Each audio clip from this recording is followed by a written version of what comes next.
The South Florida Water Management District and U.S. Army Corps of Engineers are working together with federal, state, and local partners to restore America's Everglades. This extraordinary ecosystem, found nowhere else in the world, is gradually coming back to life. The Comprehensive Everglades Restoration Plan, or CERP, is the world's most ambitious ecosystem restoration effort. The plan improves the quantity, quality, timing, and distribution of water through the greater Everglades ecosystem.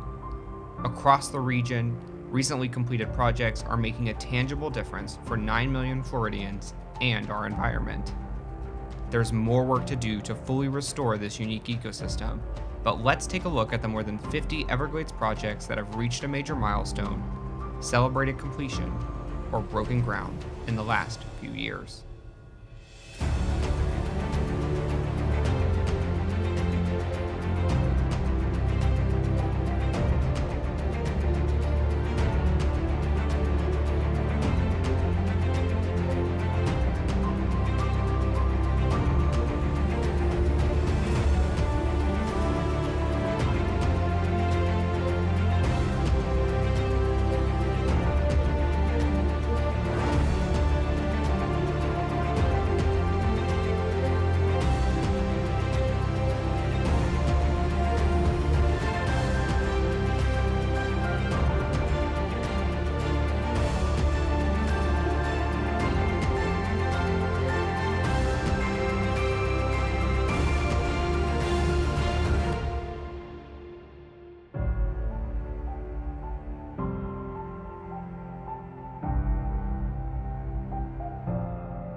We've made real progress. We've broken ground. We've cut ribbons on dozens of projects critical to protecting America's Everglades. Just 3 months ago, we all came together for the ribbon cutting ceremony of the C-44 Reservoir Complex, and we're already breaking ground on a second phase of this monumental project to protect a very special place, the Indian River Lagoon. We are celebrating at a time that really feels like a watershed moment for Everglades restoration. You've shown that we really can do anything, and we can correct the mistakes that we've made in the past or rethink our priorities and reimagine our landscapes. You see progress, you see momentum, and you see a different way of life that's coming to South Florida with the restored Everglades, reduced Lake Okeechobee discharges. This is definitely a testament to a successful partnership, and it will take all of you to continue that momentum, to continue that investment. This is progress. Who doesn't want to be part of what's happening here? As I've said before, I truly believe that we are living the golden years of Everglades restoration. This is it.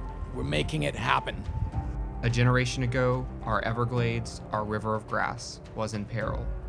However, decades of restoration work coupled with recent substantial investments, are working together to improve this ecosystem long term. And we know our efforts and these investments are working. Taylor Slough and Shark River Slough, two of our key indicator locations, are returning to their historic hydration levels. This past dry season, these locations remain hydrated during the driest times of the year, something we haven't seen in decades. Florida Bay is more frequently meeting its salinity goals and receiving some of the fresh water it needs. This key estuary system sits between the Florida Peninsula and the beautiful Florida Keys. The health of the bay depends directly on freshwater making its way south from the mainland. And in recent years, when the water is right, wading birds are having banner nesting seasons. Wading birds serve as an indicator species and are yet another demonstration that our recent work is making a difference. Saving America's Everglades has the potential to be the greatest environmental restoration success story ever told. There's more work ahead of us to fully realize the vision laid out in the comprehensive Everglades Restoration Plan. But if we continue with the unprecedented momentum and support, we can save this remarkable place for generations to come.